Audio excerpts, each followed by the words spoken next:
Okay, before I get started, I'm going to do a quick sound check, and after that, I am going to get started with the show. Make sure my voice is being heard over the stream. First, I'm going to do YouTube because I have to, like I usually say, I have to check, make sure the audio is good, which it is, and then I have to put the live stream into the proper playlist. Which, just so you guys know, um, I have a specific playlist for live streams. So if you guys want to see these live streams again later on, you can go onto the wonderful world of weirdness and find it in the playlist. I also uh, download these episodes and I put the cut esoteric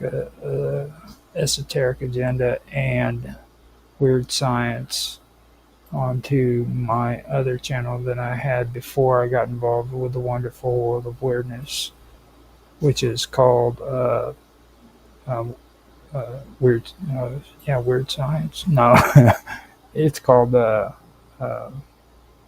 strange stories. Sorry, strange stories, and I believe I do have it on my timeline on YouTube. If you guys don't uh, know how to find that. Besides that, I am also on Rumble, where you can check it out there as well if you want to. Um, and I am trying my best on Rumble to put together at least a halfway decent playlist for the content that I'm making. But I'm going to tell you something right now: the playlists on there are insane.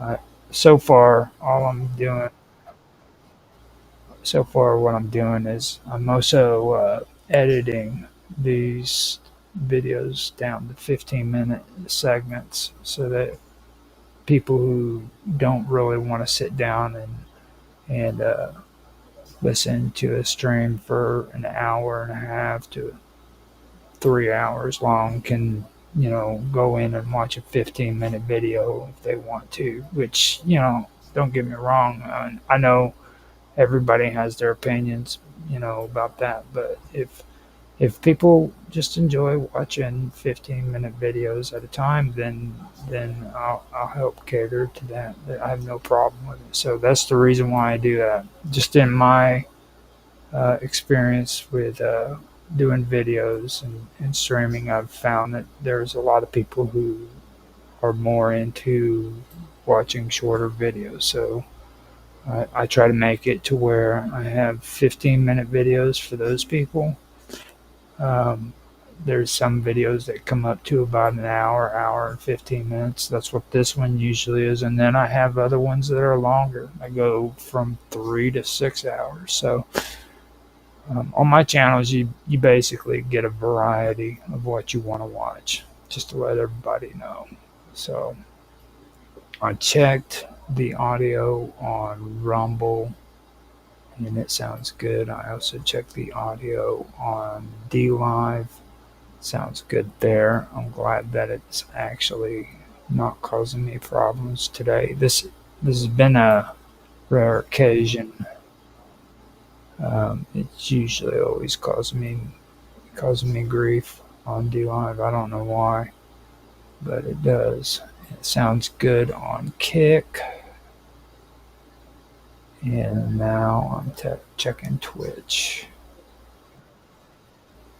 Twitch is good. Now, before I get started, I want everybody to know that in September, I am going to be switching campfire stories over to fireside stories. Now, the last two will be at the beginning of September, and then the first two of fireside stories will be at the end of September.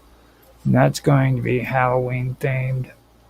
So far, my buddy Rapid Glitch from Nostalgia Gaming Retro has provided me with a really cool, scary story that is Halloween. Well, it doesn't necessarily have to be Halloween oriented, but it's cool. Cool. So that's going to be one of my Halloween oriented, um, scary stories on Fireside Stories. Um, and I want to do a shout out to Rapid and say thank you for that. That was really appreciated. I also want to let everybody know that they can find Rapid Glitch on YouTube at Nostalgia Gaming Retro. It's probably the coolest retro gaming channel in the universe. And if you're not cool, then you're a fool.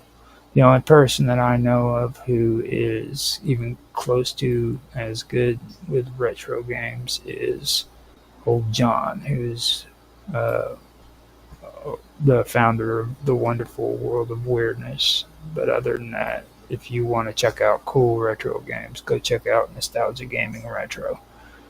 Um, Now, with that being said, I am going to offer to everybody the same offer that I've been making on Teams as well as Discord.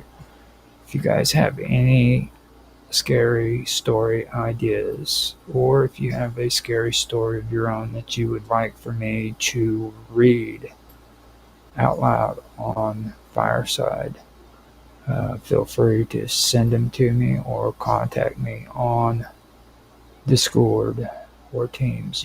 You can find me on Teams at Live with Roger Hanson. Just go in there, type Live with Roger Hanson in, and you'll find me. You can also find me at on Discord at the Wonderful World of Weirdness. We've had that Discord channel for quite a long time now, and everybody's more than welcome to show up and be a part of that if they want. You can actually stay and share your stories and give feedback and talk to one another on there. Hopefully, I believe Austin Todd says him and his mom Summer Todd's going to pull together some scary stories as well, which is going to be pretty cool. So we have a lot of things going on this month. I've been working on transferring content from YouTube over to Rumble. I've actually been doing quite a good job of it. I've got everything for Rumble scheduled out. There, it's not going to be every channel that gets one video a day, but all the channels are going to get at least one of the channels that I have on there is going to get a video once a day. So one day it could be the Praetorian, one day it could be the Wonderful World of Weirdness, and one day it could be Earth, which I do have a channel called Earth, but there will be one scheduled post that's released on one of my channels. Okay, so I have that scheduled all the way up until the end of June. Now on YouTube, when it comes to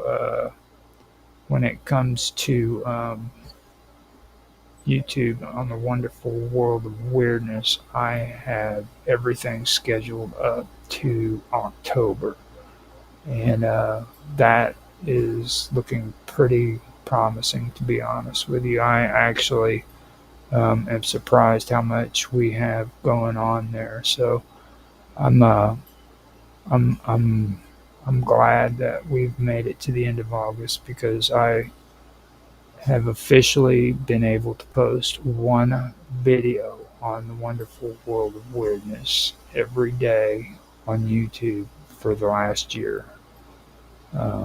Now I'm going to try to make one video every day go for a year and a half, which means instead of it ending in August, it's going to go all the way to the end of December. in the 1st of January. Besides that, I have been working on making sure that I have at least 3 live streams, hopefully 4 a week on the wonderful world of weirdness as well, which I've been able to pull off since January. It's August, and that's 8 months that I've been able to do that. I've got 4 months to go, so I'm gonna keep my fingers crossed and hope that I can pull this off. We have been doing quite a bit basically to get this going. So, um, with that being said, I hope that everybody enjoys this episode of The Cut. I'll be your host, Roger Hanson. And with that, I'm going to go ahead and get on with the readings.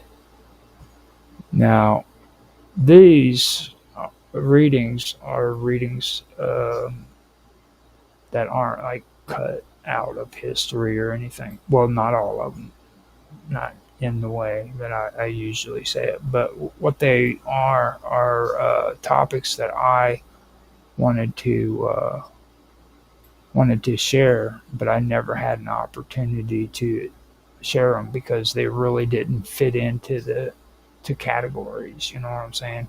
And I've had them for quite a long time, so this gave me an opportunity to kind of add them in because I'm one of those guys who believes there's a lot more to weird. You know what I mean? Like whenever people think of weird stuff in the world, they always think of the paranormal. Like it's not weird if it's not you don't talk about a ghost or a UFO or telepathy or things of that nature, or psychic phenomenon.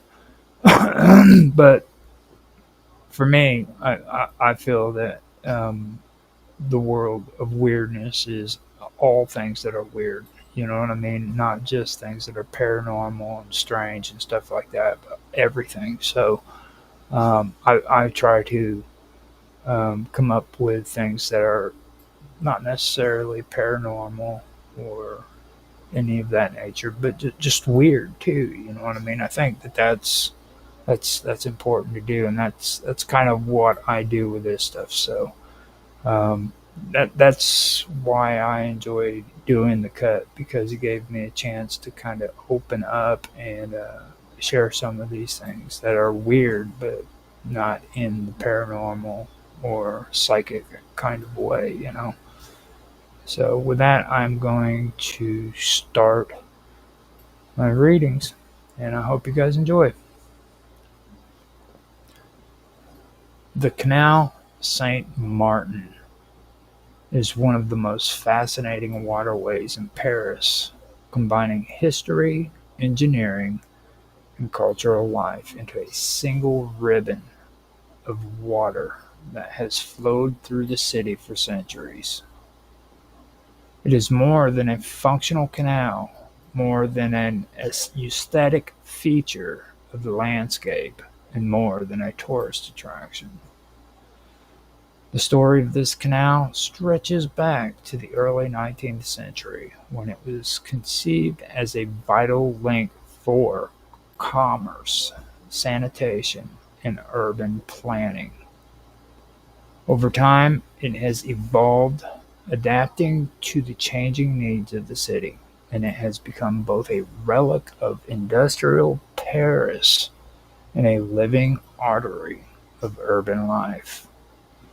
Its history reflects the ambition of rulers, the labor of engineers and workers, and the shifting relationship between the people of Paris and the waterways that thread through their city.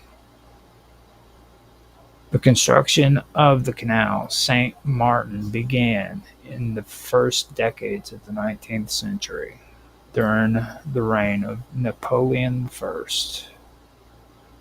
Napoleon recognized that Paris was in desperate need of a better water supply. The growing population suffered from poor access to clean water, and diseases spread easily through the contaminated wells and inadequate sanitation systems.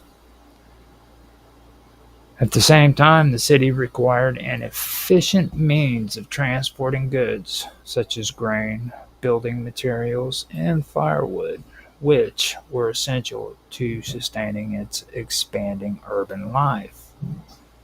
The solution was the creation of a network of canals that would connect the river Ourcq, or Arcs, Ourcq, for those who want to check that out, in the northeast to the river Seine, providing both water and navigation. Out of this vision was born the Canal Saint Martin, which would stretch through the eastern side of Paris and eventually become a vital part of the Canal de One, or de L or Q system. The construction project was monumental for its time. Engineers and laborers had to dig through dense soil, design locks to control water levels, and construct aqueducts and bridges that would allow the canal to weave its way through the city while accommodating roads, pedestrians, and later railways. The final canal measured over 4 kilometers in length and included 9 locks to manage the descent of the water as it made its way toward the Seine, which is spelled Seine. 2 swing bridges and several arch bridges were built so that the streets could cross the waterway without disrupting traffic on either side. Much of this infrastructure remains in place today, still functioning more than 2 centuries later, a testament to the ingenuity of the engineers of that time. The Canal Saint Martin soon became an indispensable feature of Parisian life. Barges laden with goods moved along its waters, supplying markets with grain, food, and essential products. The canal also served as a vital source of drinking water and helped to maintain the city's growing sanitation needs. In its early decades, the canal was not yet the romantic and picturesque site that many people know today. Instead, it was an industrious and practical channel, alive with the sound of workers, animals, carts, and boats. It was a working waterway at the heart of the city. As the 19th century progressed, the canal began to take on new cultural and social dimensions. The neighborhoods along its bank grew into lively quarters, home to workers, artisans, and shopkeepers.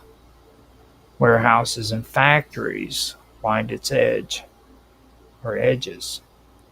making it an industrial corridor. Yet at the same time, residents began to recognize the beauty of the canal.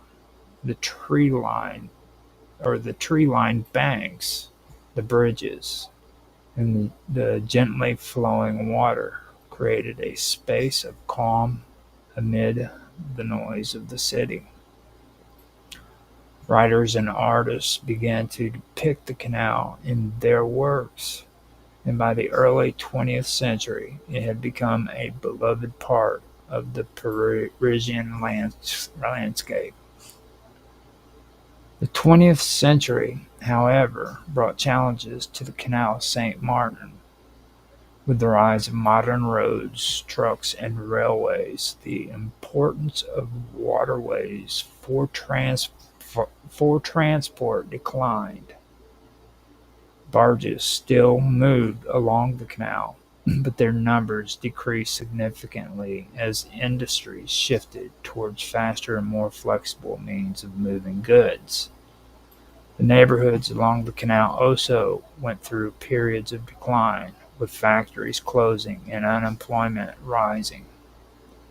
At times, the canal was seen as a relic of a bygone era, a once essential feature that no longer fit into the pace of the modern metropolis. By the middle of the 20th century, the Canal Saint Martin had developed a reputation for being neglected and even unsanitary. Debris collected in its waters, and pollution became a serious concern. The once vital artery was at risk of becoming little more than a stagnant, forgotten waterway. Yet this was not the end of the story. Instead, the canal underwent a transformation that would restore its beauty and importance to the people of Paris. One of the most significant moments in the modern history of the canal, Saint Martin, came with the cleaning projects that were implemented over the last 50 years. Every few decades, the canal must be drained to clear it of debris, repair its infrastructure, and restore the health of its waters. This process is both a practical necessity and a remarkable event that captures the imagination of Parisians and visitors alike. When the canal is drained, its stone bed is revealed, and workers set about removing everything from bicycles and old furniture to shopping carts, bottles, and unexpected curiosities that have been thrown or dropped into the water over the years. In the 1970s, one of the earliest large-scale cleaning operations of the modern era took place. The city authorities recognized that decades of industrial and household waste had accumulated in the canal, and they organized a massive effort to remove it. Tons of debris were hauled out, restoring the canal to a healthier state and making it once again a pleasant feature for residents.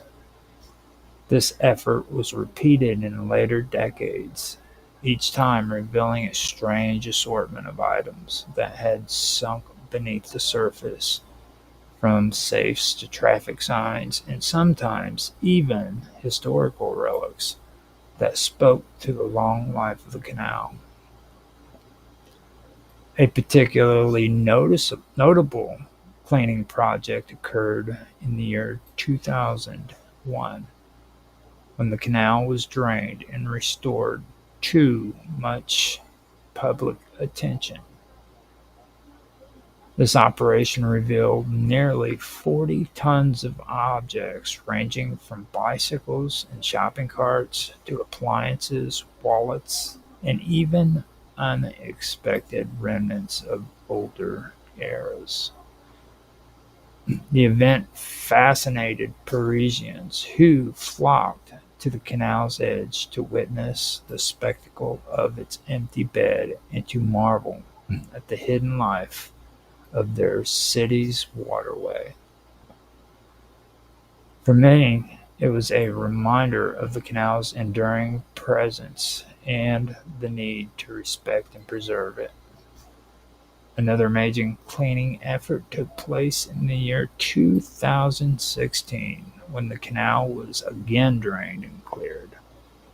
The city authorities removed more than 40 tons of debris, including countless bicycles, metal barriers, suitcases, and other discarded items.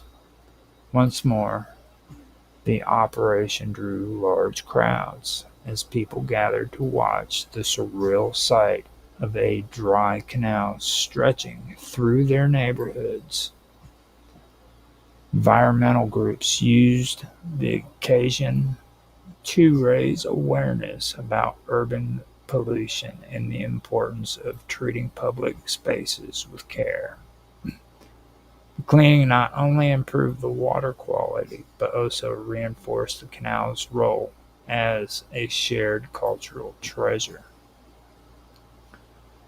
Canal St. Martin, they connect the modern city to uh, sorry. These cleaning projects have become part of the living tradition of the Canal St. Martin.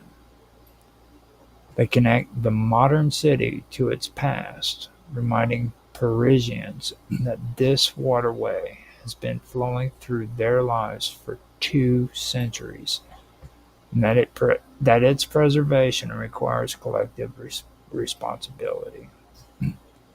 Each time the canal is drained, it is not only a technical operation, but also a symbolic renewal, a moment when the city reclaims its connection to water, history, and community. In recent decades, the Canal St. Martin has undergone a broader revival that extends beyond the cleaning projects. The neighborhoods along its banks have been revitalized, with old warehouses transformed into trendy cafes, restaurants, and shops. Artists and museums or artists and musicians have made the area a hub of creativity, and the canal itself has become a gathering place for residents and tourists alike. On warm evenings, crowds gather along the quays to picnic, talk, and enjoy the tranquil sight of the water reflecting the trees and bridges. The canal has been featured in films, literature, and photography, becoming one of the most iconic and romanticized parts of Paris. The canal's locks and bridges remain a source of fascination. Watching a barge pass through the locks as the water levels rise or fall and the massive gates open and close is a reminder of the enduring ingenuity of 19th century engineering. The iron footbridges arching gracefully over the water invite strollers to pause and gaze at the reflections below. At night, the streetlights cast shimmering patterns on the canal's surface, creating an atmosphere that is both dreamlike and distinctively Parisian. It is little wonder that the Canal St. Martin has inspired so many works of art and has become a symbol of the city's blend of history, industry, and romance. The Canal St. Martin is not only a cultural landmark, but also an environmental and urban resource.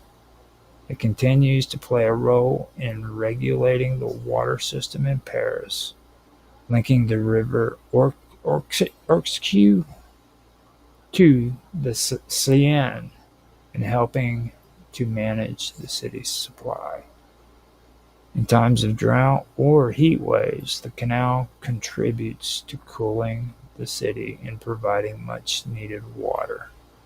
The authorities have worked in recent years to balance the canal's heritage with modern needs, ensuring that it remains both a living waterway and a preserved monument. The significance of the canal lies in its ability to embody the layers of Parisian history, It tells the story of Napoleon's ambitions, of 19th century engineering, of industrial growth and decline, of neglect and revival, and of the ongoing relationship between a city and its water.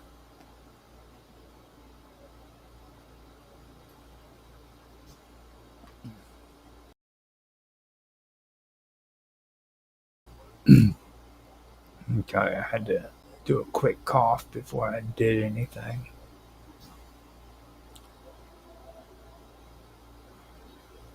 The Secretum Secretorum, often translated as the Secret of Secrets, is one of the most fascinating and influential texts of the medieval world. Although attributed to Aristotle, the great Greek philosopher of the 4th century before the Common Era, the work is not genuinely his. Instead, it is a compilation of wisdom, pseudoscience, and mystical lore that traveled through cultures, languages, and centuries before finding its way into the libraries and imaginations of medieval Europe. More than a simple book, it became a cultural phenomenon, blending philosophy, politics, medicine, astrology, alchemy, and secret teachings into a guide that was said to be written by Alexander the Great, or written for Alexander the Great. Whether taken as literal instructions or metaphorical wisdom, it shaped the way rulers and thinkers understood knowledge, power, and the mysteries of the world. The roots of this mysterious work reach back to antiquity. In the ancient world, the names Aristotle and Alexander carried unparalleled authority. Aristotle was the philosopher of logic, science, and ethics, whose writings came to define entire fields of inquiry. Alexander, his most famous pupil, conquered lands from Greece to India, leaving behind a legacy of empire and legend. It was therefore fitting for later authors to imagine that Aristotle had written a secret manual of knowledge for Alexander, offering him guidance not only in governance but also in understanding the hidden forces of nature and the cosmos. To attribute a work to this legendary teacher and his world-conquering student gave it an aura of credibility and authority. The earliest versions of what would become the Secretum Secretorum appeared in the Arabic world under the title Kitab Sur al-Asrar, which means the Book of the Secrets of Secrets. Scholars believe that it was composed between the 9th and the 10th century of the Common Era, drawing upon earlier Greek philosophical works, Persian wisdom traditions, and Islamic scientific writings.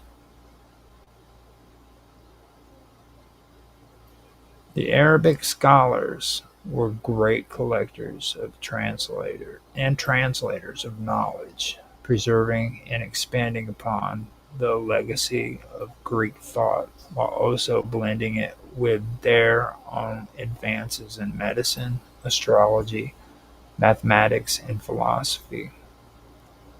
In this intellectual environment, the text was born as a wide-ranging compendium of advice and instruction, couched in the form of letters from Aristotle to Alexander. When the text was later translated into Latin in the 12th and 13th century, it entered the European intellectual world with great force. The most influential translation was produced by Philip of Tripoli around the year 1230.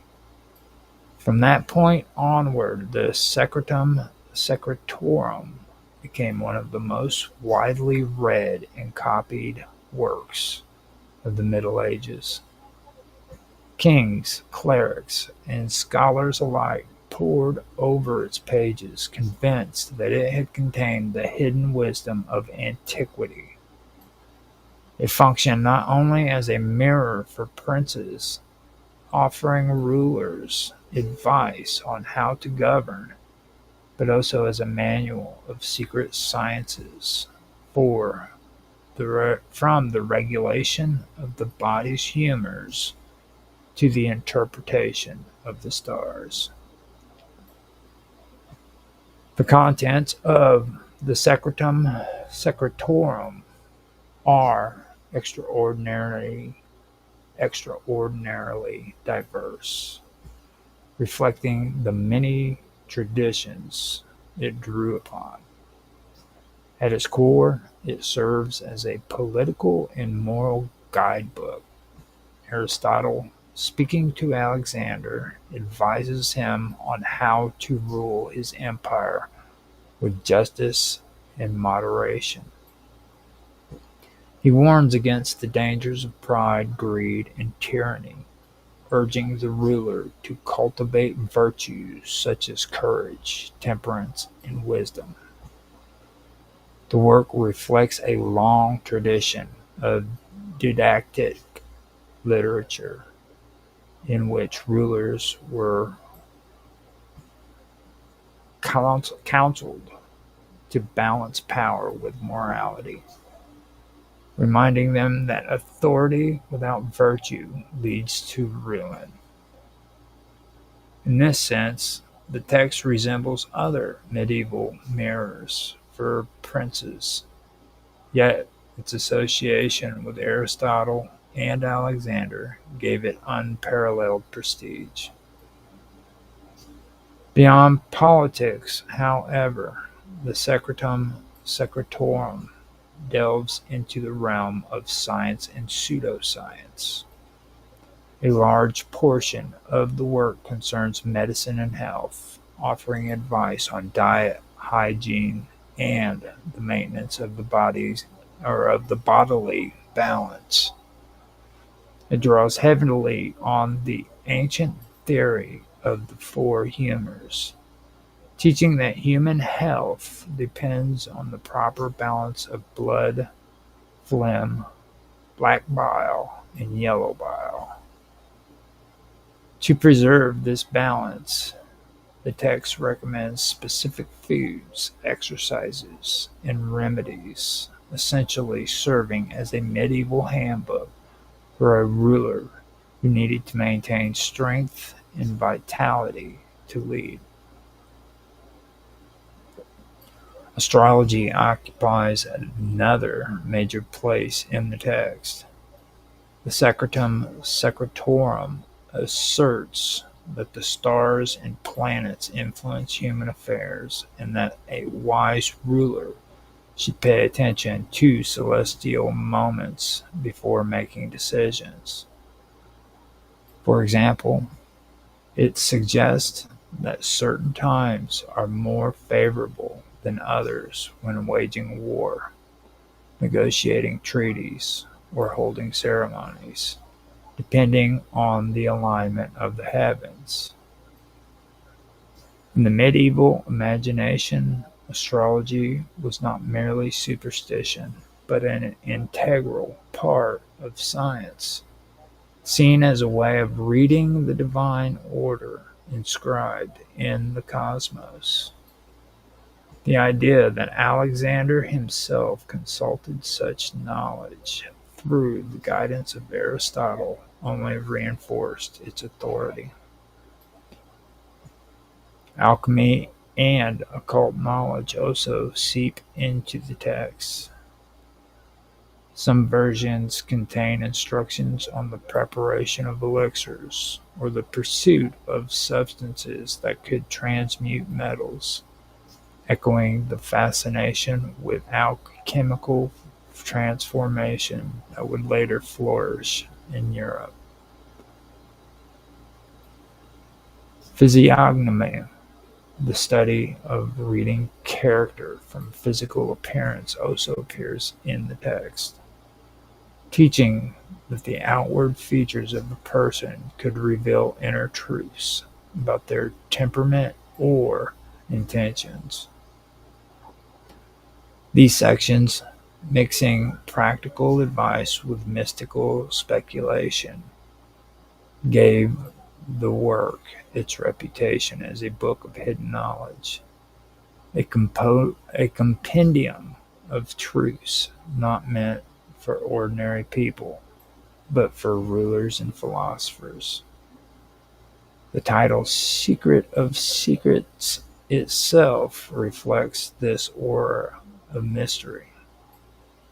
It suggests that within the text lay the most profound truths of the universe, reserved only for those in power or those wise enough to understand. Readers in the Middle Ages often approached it not as a single coherent treatise, but as a treasury of wisdom, gathering together the best of ancient and exotic knowledge.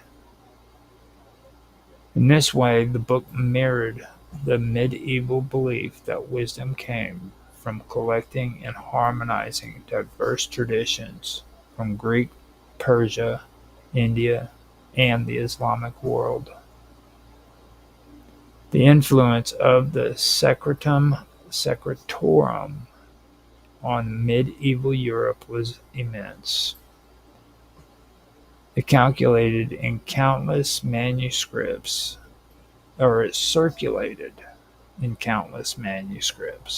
and was translated into many vernacular languages, including French, English, and Spanish, making it accessible not only to scholars but also to courtiers and rulers who did not read Latin. It shaped the genre of princely advice literature, uh,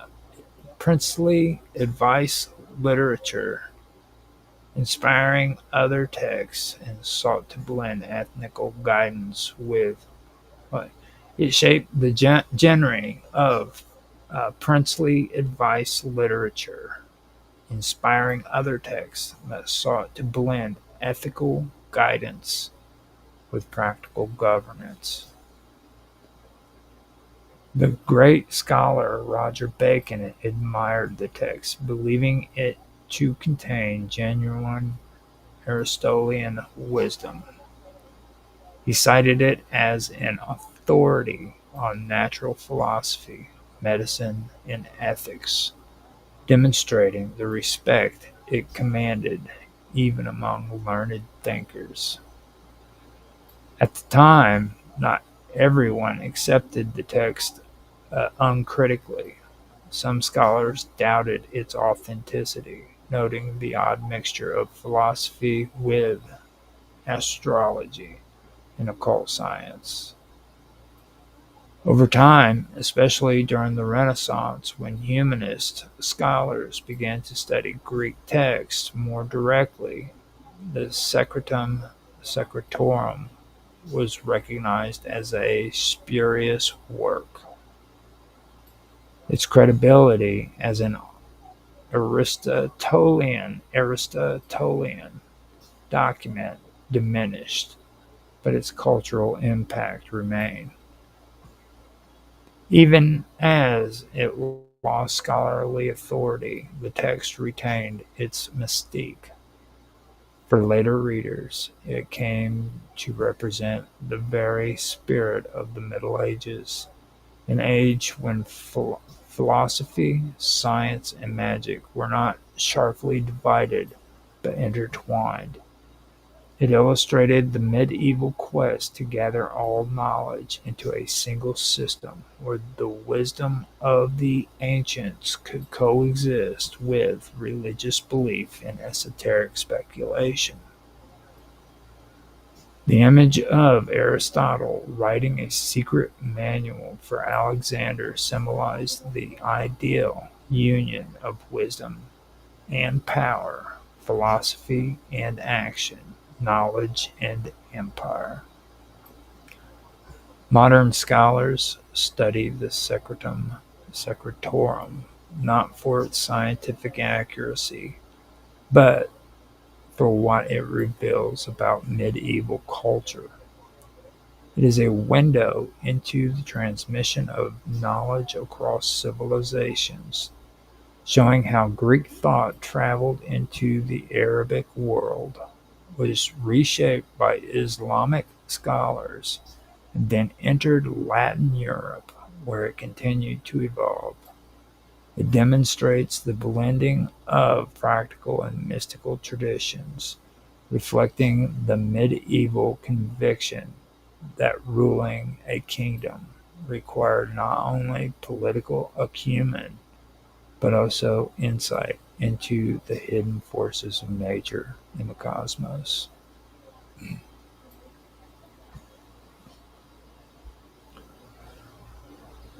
I didn't mute out that time, I just went ahead and coughed. St. George is one of the most celebrated and enduring figures of Christian hagiography, known for his courage, devotion, and legendary battle against the dragon. Revered in both Eastern and Western traditions, he has inspired generations through tales of valor, piety, and unwavering faith. Though the details of his life are shrouded in myth and legend, his story has been preserved in countless writings, artworks, and oral traditions across Europe, the Middle East, and beyond. Saint George occupies a unique place as both a historical figure and a symbol, blending historical kernels with heroic narrative to create a legacy that has transcended centuries. The historical Saint Germain is believed to have lived during the 3rd century in the region of Cappadocia in what is now modern Turkey. He was a Roman soldier who embraced the Christian faith during a time when Christians faced persecution under imperial authority. George's commitment to his beliefs reportedly brought him into conflict with the Roman authorities, and according to tradition, he was martyred for refusing to renounce his faith. His courage in the face of persecution became a model for Christian virtue, establishing him as a symbol of steadfast devotion and moral strength. Over time, the historical facts of his life merged with folklore and legend, producing the iconic stories for which he is best known. Among the most famous is the tale of Saint George and the Dragon. In this narrative, a town is terrorized by a fearsome dragon that demands tribute in the form of livestock and eventually human sacrifices.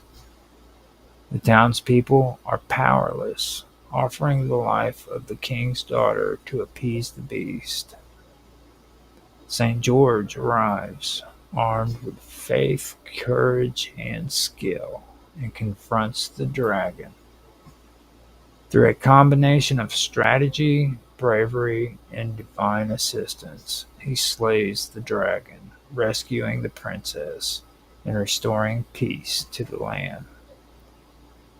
The story has been interpreted symbolically as a triumph of good over evil, faith over fear, and courage over tyranny.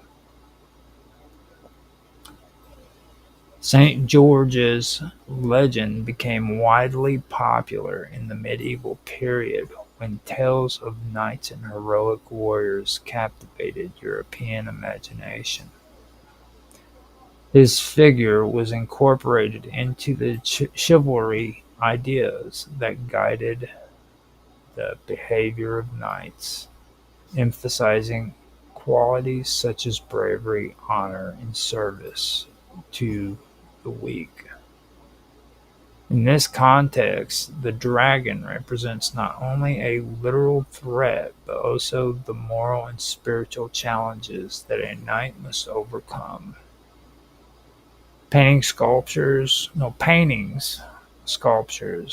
illuminated manuscripts, and tapestries often depicted the dramatic encounter between St. George and the dragon, reinforcing the ideas of heroism and virtue for audiences throughout Europe. Beyond legend, Saint Germain has also played an important role as a cultural and national symbol. In England, he became the patron saint during the medieval period, associated with valor, protection, and military prowess. His emblem, a red cross on a white background, became a recognizable symbol of English identity and was later incorporated into the Union Jack. Saint George is also venerated in other countries, including Georgia, Portugal, and several Eastern Orthodox nations, where his life and deeds are celebrated with feast days, religious ceremonies, and festivals.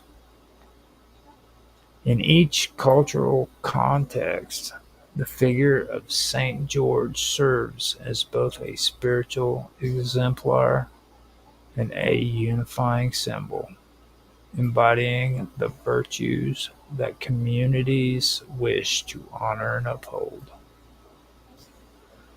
The story of Saint George also intersects with broader historical and social developments. During the Crusades, he was evoked as a protector of warriors and as a symbol of divine assistance in battle.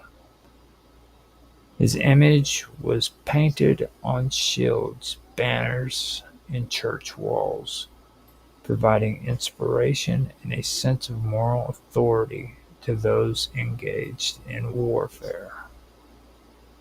In times of plague, famine, or social unrest, communities turned to St. George as a source of hope and protection, believing that his courage and faith could intercede in moments of crisis. His enduring popularity reflects not only the appeal of his legendary deeds, but also the human desire for figures who embody ideals of courage, justice, and spiritual integrity. In addition to his martial and heroic associations, Saint George is also linked to themes of personal transformation and moral fortitude.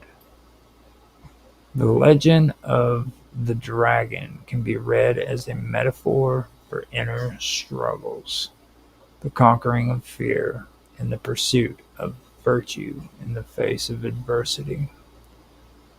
Stories of his life emphasize qualities such as patience, resilience, and steadfastness, demonstrating that true heroism is not solely the ability to wield a sword, but also the capacity to act with conscience, faith and moral clarity. This symbolic dimension of St. George or St. George's legend has allowed it to remain relevant across centuries and cultures, resonating with audiences long after the historical events had faded from memory. Over time, St. George's influence extended beyond Europe. In the Eastern Orthodox tradition, he is venerated as a protector of cities, soldiers, and the faithful. Churches dedicated to him can be found throughout the Mediterranean and Middle East, often located in places of strategic or spiritual importance. Pilgrimages to sites associated with St. George became popular, allowing believers to connect with his legacy and seek his intercession. A combination of historical martyrdom and legendary heroism created a figure who could inspire devotion, admiration, and emulation in countless ways. St. George's legend also contributed to literature, inspiring epic poems, romances, and dramatic works throughout the medieval and early modern periods. Writers explored his life and deeds, embellishing the narrative with moral lessons, spiritual insights, and imaginative embellishments.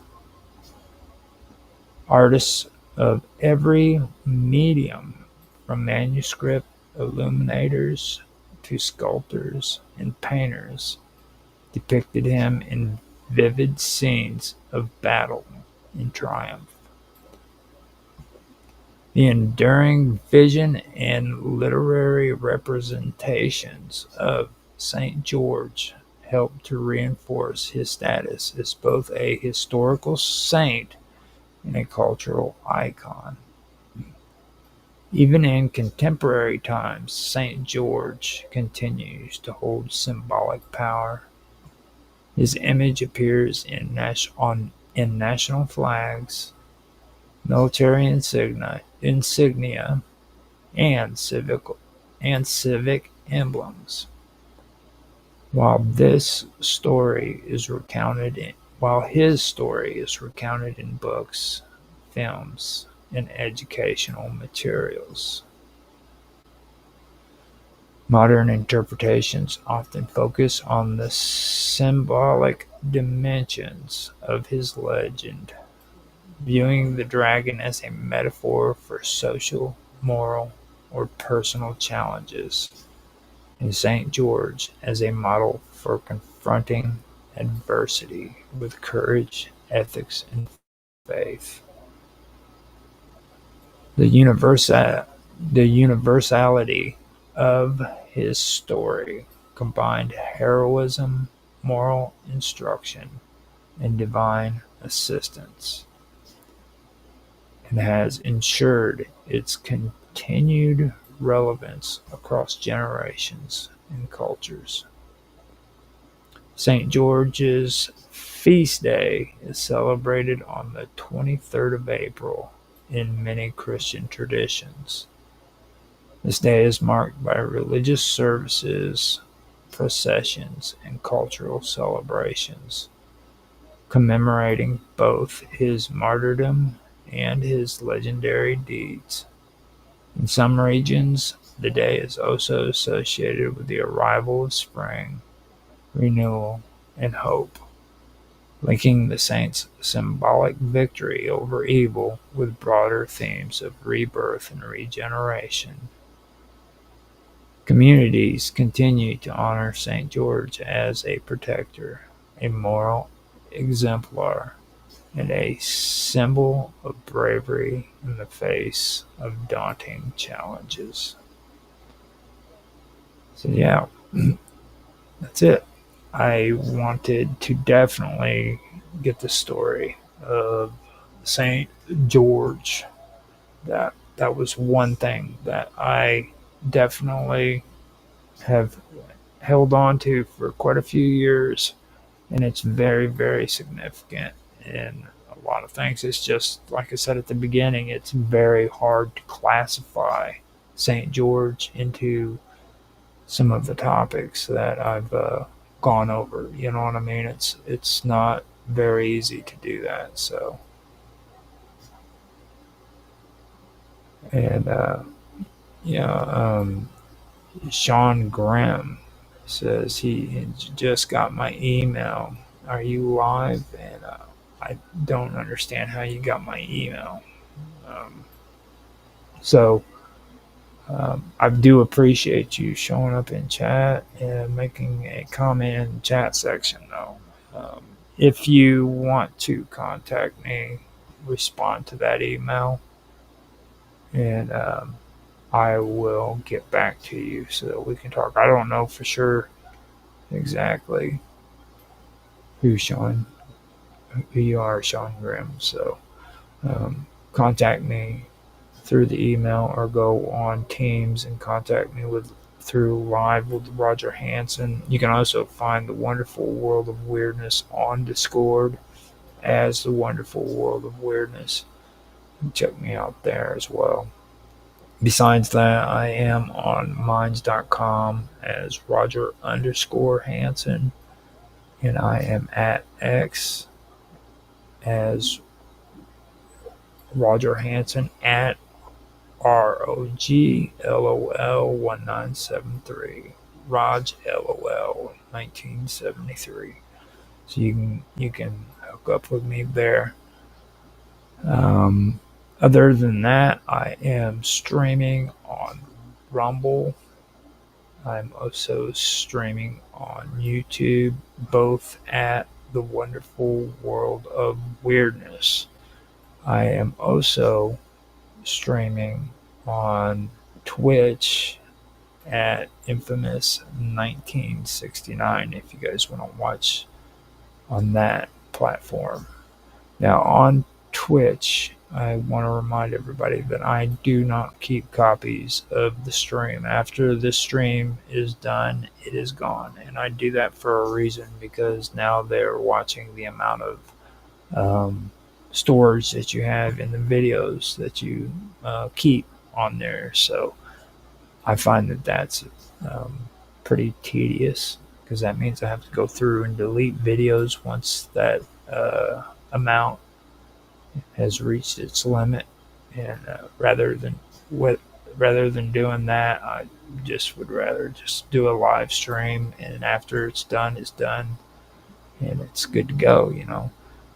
Besides, I do want to point out as well that that is one feature that Twitch has that I haven't found with any of the other platforms, and I like that, especially now with a lot of the changes that have gone on with a lot of these platforms when it comes to excessive censorship. You know what I mean? I really do find it kind of enjoyable that I can do a live stream on there and it's gone and I don't get hit with any kind of infringements or anything of that nature. So it's actually a pretty good thing.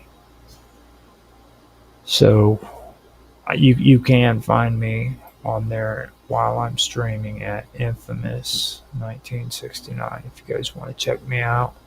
Now I am also on Kick, and you can find me at Kick as Roger underscore Hanson. I'm also Roger underscore Hanson on DLive, so you can find me at Kick and DLive as well.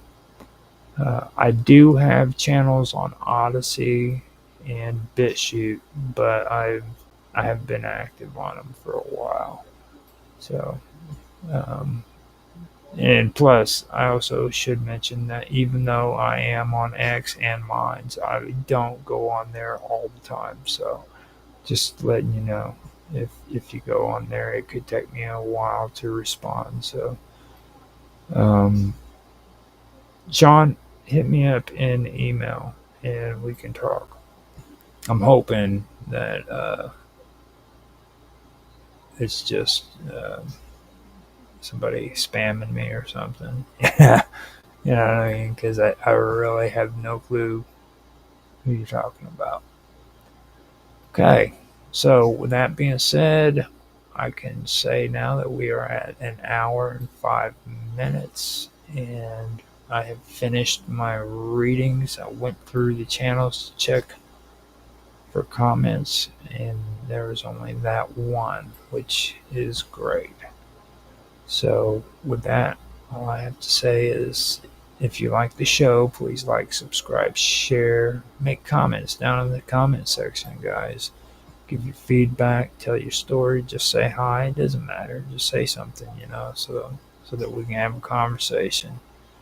You don't know how important that is to content creators. They really do enjoy getting feedback or just having conversations with people in the comment section after the stream is done, you know, and getting to know people. That's the whole reason why people do these streams, is to reach out and connect with other people. So remember that. If you don't even want to comment in my comment section, remember that when you do go to people's streams that you enjoy and you like hearing the stuff they have to say, take time to go down there and make a comment and tell them how much you appreciate and enjoyed their streams. With that being said, man, I'm done.